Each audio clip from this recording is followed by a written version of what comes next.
ಸಾಮಾಜಿಕ ಜಾಲತಾಣಗಳು ಹಾಗೂ ಆನ್ಲೈನ್ ಜಗತ್ತಿನ ಅಪಾಯಗಳಿಂದ ಮಕ್ಕಳನ್ನು ರಕ್ಷಿಸುವಲ್ಲಿ ಪೋಷಕರ ಪಾತ್ರ ಅತ್ಯಂತ ಮಹತ್ವದ್ದಾಗಿದೆ ಎಂದು ನಿವೃತ್ತ ಪ್ರಾಂಶುಪಾಲೆ ಜಿಎನ್ ಅನಸೂಯ ತಿಳಿಸಿದರು. ಪಟ್ಟಣದ ಕೆಎನ್ವಿ ಕನ್ವೆನ್ಷನ್ ಹಾಲ್ನಲ್ಲಿ ಶನಿವಾರ ಶ್ರೀ ಕ್ಷೇತ್ರ ಧರ್ಮಸ್ಥಳ ಗ್ರಾಮಾಭಿವೃದ್ಧಿ ಯೋಜನೆ ವತಿಯಿಂದ ಆಯೋಜಿಸಿದ್ದ ತಾಲೂಕು ಮಟ್ಟದ ಮಹಿಳಾ ಜ್ಞಾನ ವಿಕಾಸ ಕಾರ್ಯಕ್ರಮದಲ್ಲಿ ಮುಖ್ಯ ಅತಿಥಿಯಾಗಿ ಮಾತನಾಡಿದ ಅವರು, ಮಕ್ಕಳ ಡಿಜಿಟಲ್ ಬಳಕೆಯ ಮೇಲೆ ಪೋಷಕರು ನಿಗಾ ಇಟ್ಟು ಸೂಕ್ತ ಮಾರ್ಗದರ್ಶನ ನೀಡಬೇಕು ಎಂದು ಹೇಳಿದರು. ವಿಕಾಸ ಕೂಡ ಇಲ್ಲಿ ಆಗ್ತಾ ಇದೆ. ವ್ಯಕ್ತಿಯ ಉದ್ಧಾರ ಕೂಡ ಇಲ್ಲಿ ಆಗ್ತಾ ಇದೆ. ವ್ಯಕ್ತಿಯ ಉದ್ಧಾರ ಆದ ನಂತರದಲ್ಲಿಯೇ ಕುಟುಂಬದ ಉದ್ಧಾರ ಸಾಧ್ಯ. ಒಂದು ಕುಟುಂಬದ ಏಳಿಗೆ ಯಾವಾಗ ಆಗತ್ತೆಯೋ ಆಗ ಗ್ರಾಮೋದ್ಧಾರವಾಗತ್ತೆ. ಒಂದು ಗ್ರಾಮೋದ್ಧಾರವಾಯಿತಾ ಇದು ಹಳ್ಳಿಗಳ ದೇಶ ನಮ್ಮ ಭಾರತ.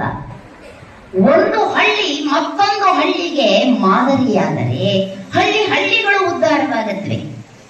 ಅದೇ ಉದ್ದೇಶವನ್ನ ಇಟ್ಟುಕೊಂಡೇ ಗ್ರಾಮಾಭಿವೃದ್ಧಿ ಸಹಕಾರ ಸಂಘವನ್ನ ಧರ್ಮಸ್ಥಳ ಗ್ರಾಮಾಭಿವೃದ್ಧಿ ಸಹಕಾರ ಸಂಘ ಆರಂಭವಾದದ್ದು. ಕಾರ್ಯಕ್ರಮವನ್ನು ತಹಸೀಲ್ದಾರ್ ಕೆಸಿ ಸೌಮ್ಯ ಉದ್ಘಾಟಿಸಿದ್ರು. ಈ ಸಂದರ್ಭದಲ್ಲಿ ಶ್ರೀ ಕ್ಷೇತ್ರ ಧರ್ಮಸ್ಥಳ ಗ್ರಾಮಾಭಿವೃದ್ಧಿ ಯೋಜನೆಯ ಕೊಡಗು ಜಿಲ್ಲಾ ನಿರ್ದೇಶಕ ವಿಠಲ್ ಸಾಲಿಯಾನ್, ಹೊನ್ನವಳ್ಳಿ ಸತೀಶ್, ಪಿ ಶಿವಕುಮಾರ್, ಸಂಸ್ಥೆಯ ಯೋಜನಾಧಿಕಾರಿ ಬಾಬು, ಸಂಧ್ಯಾ, ಶಶಿಕುಮಾರ್, ನಂಜುಂಡಸ್ವಾಮಿ, ಮಲ್ಲೇಶಪ್ಪ ಸೇರಿದಂತೆ ಇತರರು ಉಪಸ್ಥಿತರಿದ್ದರು.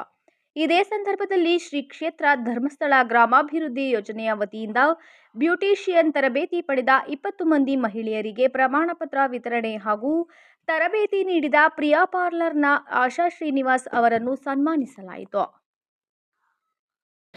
ಎಲ್ಲರಿಗೂ ಸ್ಫೂರ್ತಿಯನ್ನು, ಶಕ್ತಿಯನ್ನು ತುಂಬಿದಂತಹ ಮಹಾತಾಯಿಯನ್ನ ನಾವು ಎಷ್ಟು ಗೌರವಿಸಿದ್ರು ಅದು ಸಾಲದು.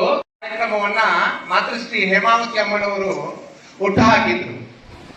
ಹೆಣ್ಣು ಮಕ್ಕಳು ಕಲಿಯಬೇಕು, ಹೆಣ್ಣು ಮಕ್ಕಳು ಸಮಾಜದಿಂದ ಮುಂದೆ ಬರಬೇಕು, ಹೆಣ್ಣು ಮಕ್ಕಳು ಜಾಗೃತರಾಗಬೇಕು, ಹೆಣ್ಣು ಮಕ್ಕಳು ಸುಶಕ್ತರಾಗಬೇಕು, ವಿದ್ಯಾವಂತರಾಗಬೇಕು ಎನ್ನುವಂತಹ ಮೂಲ ಕಲ್ಪನೆಯನ್ನು ಇಟ್ಟುಕೊಂಡು ಮಾತೃಶ್ರೀ ಹೇಮಾವತಿ ಅಮ್ಮನವರು ಜ್ಞಾನವನ್ನ ವಿಕಾಸ ಮಾಡುವಂತಹ ಒಂದು ಕಾರ್ಯಕ್ರಮವನ್ನು ಆಯೋಜನೆ ಮಾಡಿ